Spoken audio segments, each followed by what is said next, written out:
4 April উত্তরবঙ্গে mega dual, কোচবিহারে একই দিনে সভা।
যে লোকটা লর্ড ক্লাইভের বন্ধু হয়ে দাঁড়িয়েছিলেন বাংলার স্বাধীনতা যুদ্ধকে খতম করার জন্য, সেই নামটাকে নিয়ে এসে মোদিবাবু আপনি কি ইতিহাস ভুলে গেলেন?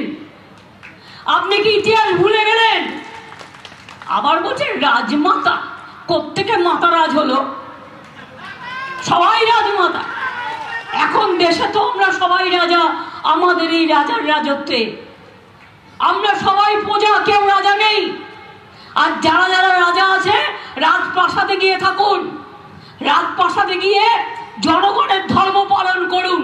তা না করে মানুষের ধর্ম পালন করার জন্য মিথ্যার আশ্রয় নেবেন না, তাহলে কিন্তু ইতিহাসের পাতা উল্টাবো।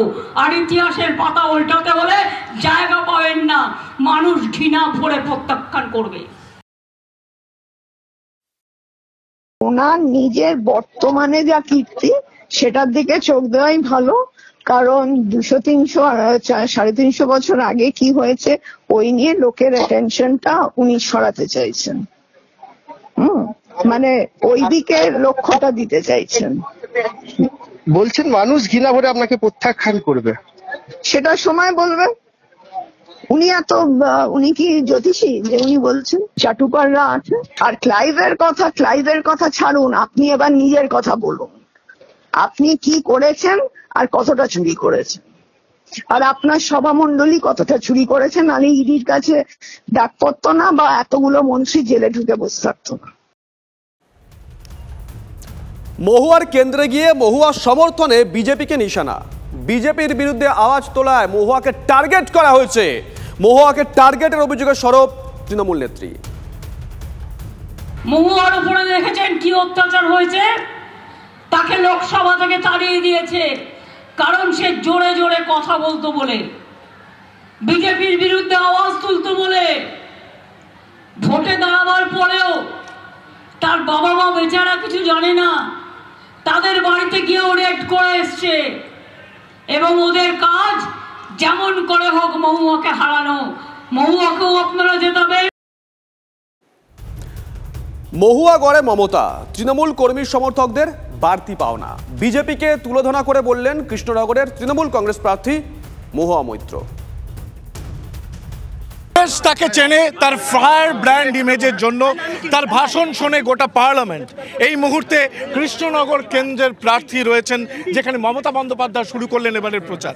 আজকে একটা বিশেষ দিন, কেজরিওয়ালের গ্রেপ্তারের প্রতিবাদে জোট ইন্ডিয়া, তৃণমূল কংগ্রেস দিল্লিতে যখন রাজপথে, ঠিক সেই দিনই আপনার কেন্দ্রে মমতা বন্দ্যোপাধ্যায় ভোট প্রচার করলেন। এটা কতটা আপনার মরাল বুস্ট আপ কতটা? আমার থেকেও বেশি আমাদের কৃষ্ণনগর লোকসভার যত সব তৃণমূল কংগ্রেসের কর্মী, এটা তাদের পাওনা আমি বলবো। তারা 19 সালে আমাকে জিতিয়েছেন কাঁধে বয়ে, আর এখনও যেভাবে প্রত্যেকটা গ্রামে গ্রামে যেভাবে কর্মীরা উজ্জীবিত হয়ে গেছে, আজকে দিদিমণি আসার পর আগামী 40 দিন 42 দিন বাকি আছে আমাদের। এটা প্রত্যেকটা অঞ্চল সভাপতি, প্রত্যেকটা বুথ সভাপতি, প্রত্যেকটা বুথ কর্মীর পাওনা আমি বলবো। তৃণমূল কংগ্রেস ইতিমধ্যেই যে আপনাকে ঘিরে যে এজেন্সি তৎপরতা, তাকে রাজনৈতিক উদ্দেশ্য প্রণোদিত এবং আপনার বিরুদ্ধে একটা রাজনৈতিক ষড়যন্ত্র, এটা আপনার দল বলছে। আজকে মমতা বন্দ্যোপাধ্যায় আপনার এখান থেকেই শুরু করলেন। 100% এটা 100% লোকে বুঝতেই পাচ্ছেন যে এথিক্স কমিটির কোনো এখতিয়ারই নেই কাউকে এক্সপেল করার জন্য। সেটা প্রিভিলেজেস কমিটি করে, সেটা এথিক্স কমিটি করলো। তারপর লোকপাল, যেটার কোনো চেয়ারম্যান ছিল না, তাকে দিয়ে একটা ভুয়ো নালিশ করালো। তারপর সেটার মাধ্যমে সিবিআই পাঠালো, আর সিবিআই খালি হাতে ঘুরে গেল 4টে জায়গায় রেড করে। এখন মানে এটা তো সবাই ভারতবর্ষের মানুষ দেখছে। তারা কি মহুয়া মৈত্রকে ভয় পাচ্ছে? তারা আমাকে ভয় পায়। আপনারা আমাকে জিজ্ঞেস করেন যে আপনি কি ভয় পাচ্ছেন, আপনার গ্রেপ্তারি আশঙ্কা আছে? আমার কোনো আশঙ্কা নেই। ওরা একেবারে আমাকে দেখেই থরথর করে কাঁপে, তাই জন্য এত প্রবলেম। একটা শেষ কথা বলবো, তৃণমূল কংগ্রেস রাজনৈতিকভাবে বলছে যে বিজেপি জমিদারদের পার্টি। আপনার এখানে আমরা দেখলাম যে গণতান্ত্রিক পরিসরে রানীমা এসেছেন। ওদের কাছে কোন রানীমা কোন রাজা বাবু ভাই আমি এসব জানি না। আমরা জানি আমরা মামাটি মানুষের দল করি, কৃষ্ণনগরের মানুষ গণতন্ত্রে বিশ্বাসী। আপনাকে ঘিরে যে এজেন্সি তৎপরতা, এটা মহুয়া মৈত্রের ওপর চাপ বাড়াবে না মার্জিন বাড়াবে? মার্জিন বাড়াবে।